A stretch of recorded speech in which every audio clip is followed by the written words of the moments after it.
Vamos lá. Então aqui, ó, hoje, né, a gente vai estudar sobre sistemas, né, uma nova estrutura de dados chamada arquivo. E essa estrutura de dados, ela é muito interessante, porque ela vai englobar as estruturas de dados que nós estudamos até agora. Nós estudamos vetores, nós estudamos matrizes, nós estudamos registros e agora nós estamos estudando arquivo. Então, como eu estava falando, alguns minutos atrás, infelizmente a aula não foi gravada, mas eu vou falar uns 5 minutinhos aqui para você. Os dados, eles são extremamente importantes. Por quê? No mundo de hoje, o que tem mais valor são os dados e a forma com que eles estão estruturados e organizados. Então, isso tem muita importância, isso tem muito valor. Por exemplo, né, eu dei exemplo aqui do Facebook, o Mark Zuckerberg, ele tem bilhões de dados de milhares de pessoas que valem bilhões de dólares. Por quê? Porque ele tem os dados de forma estruturada. E nós estamos no mundo 4.0, o mundo da internet das coisas, da inteligência artificial, onde a análise, o processamento de dados é muito importante.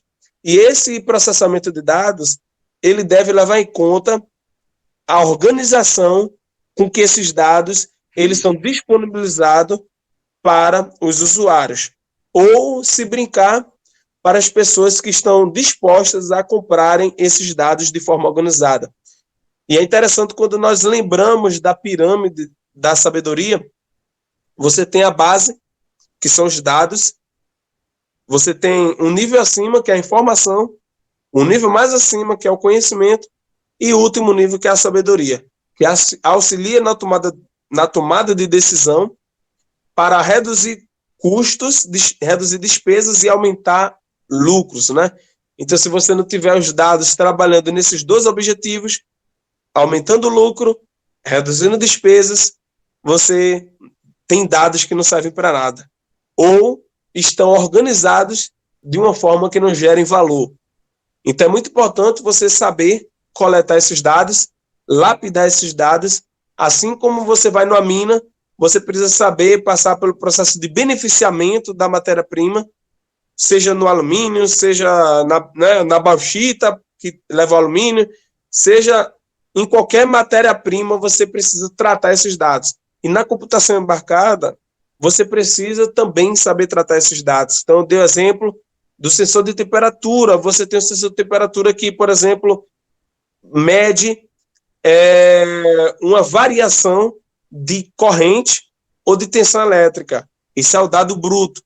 Esse dado bruto, a informação de tensão ou de corrente, vai para o microcontrolador ou para o microprocessador. Esses dados são processados, analisados e transformados, interpretados como uma informação, que é, por exemplo, um valor de temperatura. Esse valor de temperatura é enviado para a nuvem e na nuvem é criado um histórico, um dashboard, um gráfico. Ou seja, você tem a informação ao longo do tempo. Essa informação ao longo do tempo dá a possibilidade de nós passarmos para o nível acima da pirâmide da sabedoria, que é o conhecimento. Uma informação de temperatura ao longo do tempo da característica do clima do local.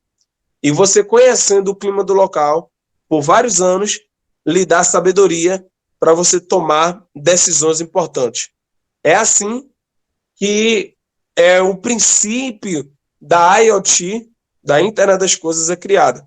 E se você quiser manipular, na verdade, se você quiser trabalhar nessa área, você precisa saber manipular estrutura de dados.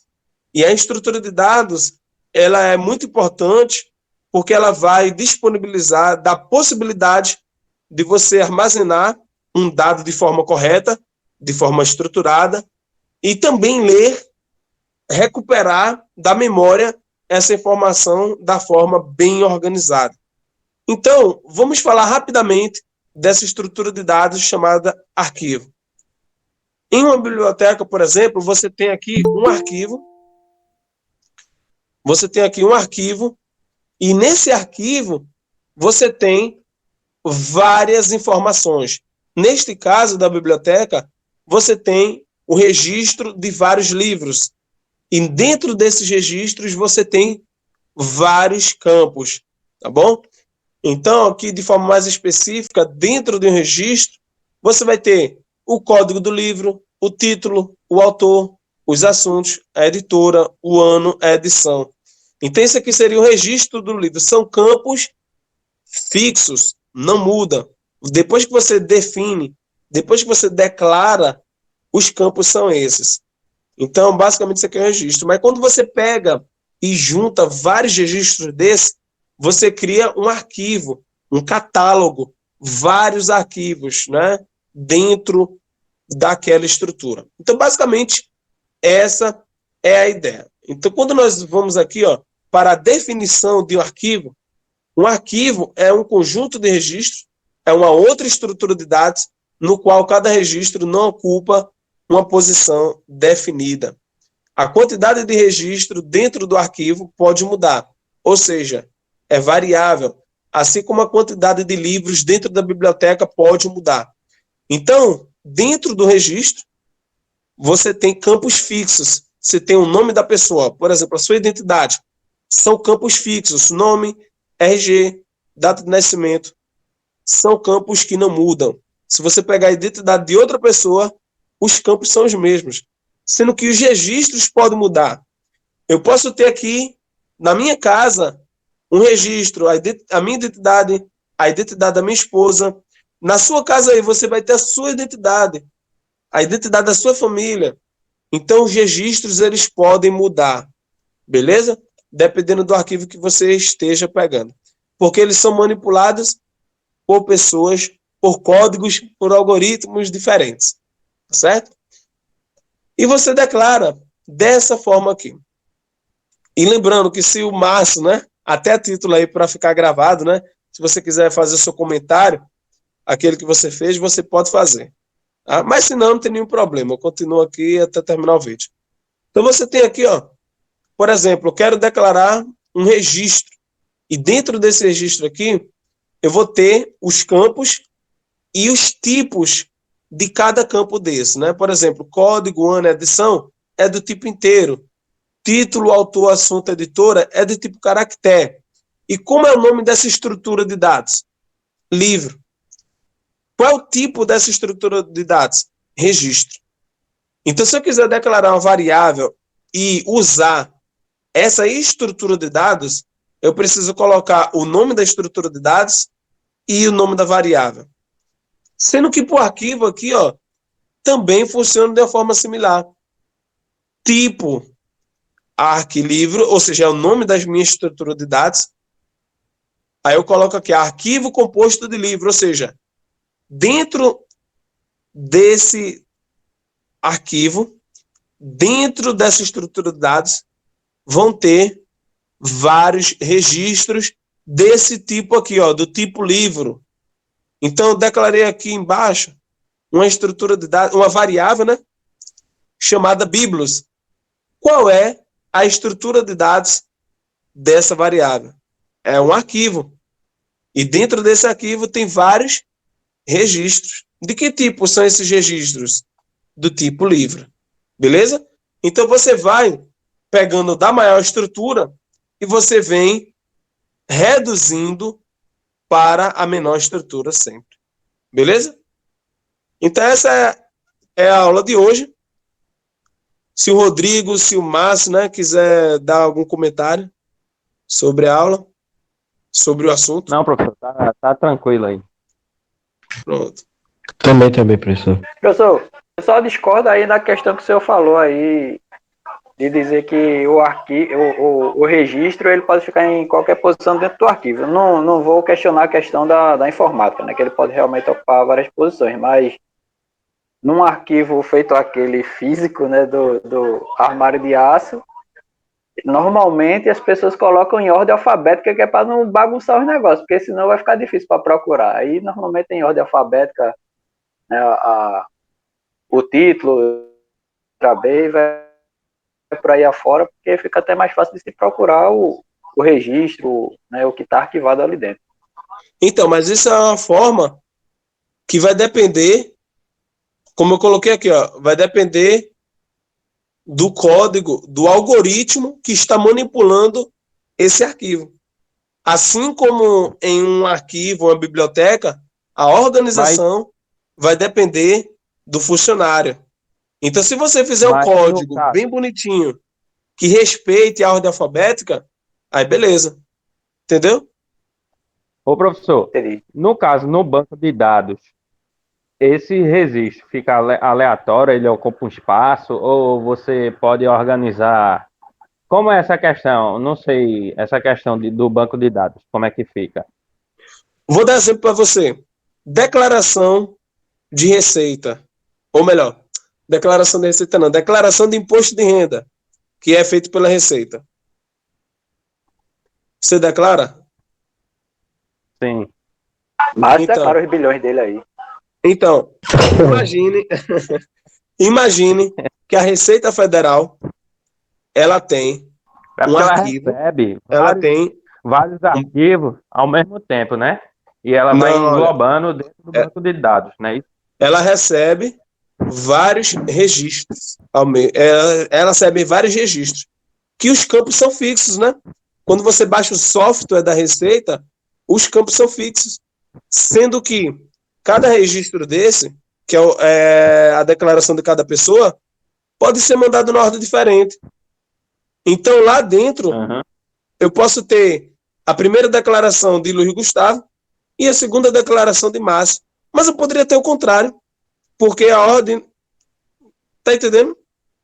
Vai depender do momento que eu envio a informação. Ele cria um código e você acessa aleatoriamente, no caso. Ele não fica por ou ordem alfabética. Ele Então, pode é isso que eu tô ficar. falando. O que Depende. o professor tá falando é da ficha em si, porque a ficha ela vai ficar tipo, é algo fixo. Foi o exemplo que o professor disse da identidade. O nome lá, Falou da Receita é porque chega vários registros, no caso, e tem um código. Mas dentro do registro vai ter o nome de cada um, né? Aí a isso, questão de código, como ele vai armazenar, como ele vai criptografar. eu acho que eu entendi, professor, a questão de Márcio. A dúvida dele, eu acredito que é essa, é na questão de como é armazenado lá. Lá fica de forma aleatória ou lá ele vai ficar armazenado de forma, vamos dizer assim, do alfabeto, por exemplo? Então, isso Eu acredito que é por código de número, né? Que normalmente a gente, quando finaliza alguma coisa, eles não enviam um código pra gente, você tem um código. Aí o cara anota lá o código de recebimento, sei lá, alguma coisa assim. Essa questão de como vai ficar no banco de dados, é como eu estou falando, vai depender do algoritmo que está lendo essas informações. Se o algoritmo quiser, ele pode, por exemplo, eu li o registro, a declaração de imposto de renda de Márcio, por exemplo. Poxa, Márcio, ele é a letra M. Aí beleza, ele foi o primeiro a declarar, mas ele não é o primeiro da ordem alfabética, foi o primeiro a declarar. Aí depois eu recebo a declaração do Alexandre. E agora? Alexandre, a letra A vem primeiro. Aí eu posso colocar um código para que ele coloque o registro de Alexandre na frente. Mas isso está dentro, é definido no algoritmo. Vai depender do algoritmo. Tem algoritmo que isso é relevante. Lembra lá da eletrônica digital? Tem coisa que é relevante, tem coisa que não é. 0, aqui é irrelevante. Dependendo do banco de dados, isso é relevante. Dependendo do banco de dados, isso não é relevante. Não vale a pena você gastar energia com isso. Entendeu? Realmente, professor, porque a gente vai fazer a pesquisa lá, ele vai nos mostrar o dado de qualquer forma, a gente não vai estar numa pesquisa ali feito um arquivo físico mesmo, onde a gente vai procurar manualmente, como vai ser digitado, o que a gente colocar lá, ele vai mostrar na hora. Então não há necessidade assim de uma ordem, eu acredito, né? Depende. Depende Da necessidade banco de também, né? dados, depende da necessidade, depende do usuário, depende de como o usuário vai coletar essa informação, tem várias coisas. Então, o arquivo, ele não necessariamente é em ordem, tá entendendo? Quem define isso é a aplicação do projeto. Então, por isso que sempre vai... Por exemplo, quando você está lendo um valor de temperatura, no banco de dados, geralmente, o mais importante é que ele esteja em ordem do último dado recebido, para você formar a curva. Entendeu? Justamente. Então depende. Justamente. Depende. Não tem. Por isso que ele está falando aqui. O arquivo, ele não, os registros, ele não ficam numa posição exatamente fixas. Depende, como ele fala aqui, depende do algoritmo.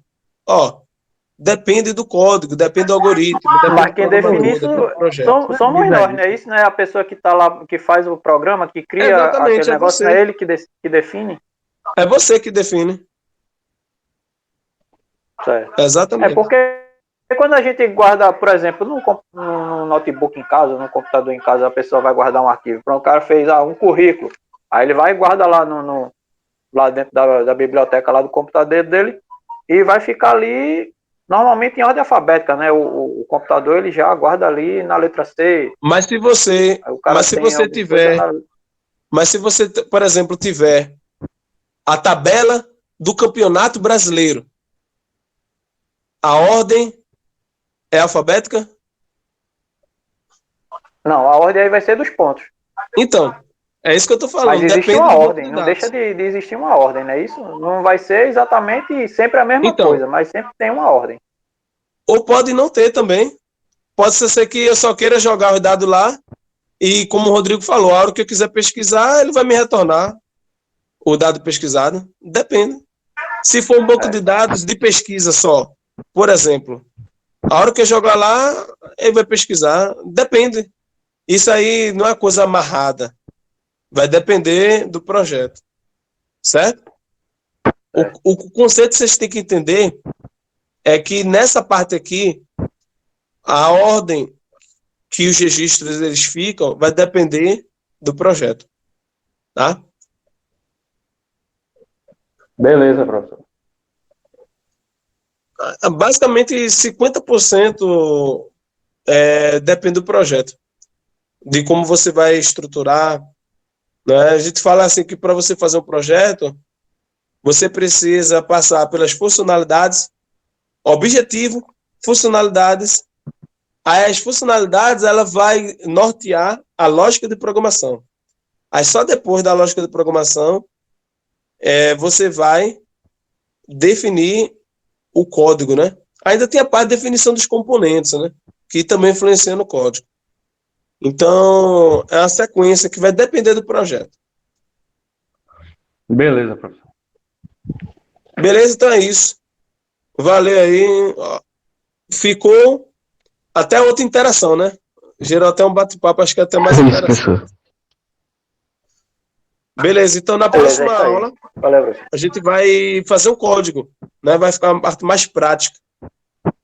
Como é até o dia 17, que foi definido, né? Hoje é dia 5, né? Próxima sexta é 12. Então a gente ainda vai estar aqui remotamente. Agora, de hoje é 15, se liberarem, a gente provavelmente vai estar com aquela parte presencial, né? Para quem quiser ir. Beleza. Ok, professor.